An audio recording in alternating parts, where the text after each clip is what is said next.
They have a relationship, they have a sexual relationship, and yet they're not in love with each other.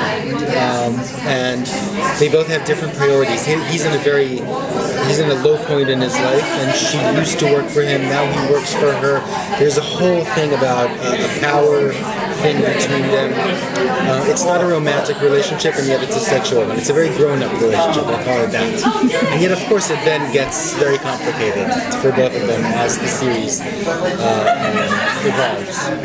Because he will take advantage of the relationship and go way beyond the scope of his duty, and she will have to put some very clear borders in front of him.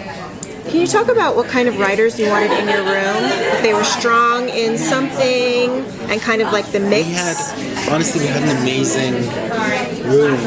We had Carol Barbie and Barry O'Brien, who've worked with Tim before. And Carol ran shows like Jericho and Judging Amy, and she's amazing. And then we had Reza Aslan as a consultant, and we had Brad Winters, who did Oz and The Americans.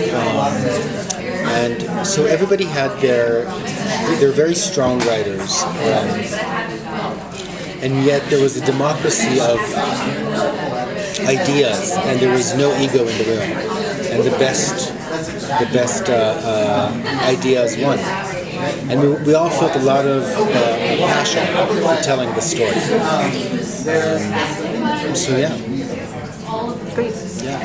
So It's very important to me that the show is extremely character-driven, and yet it's aggressively told plot-wise.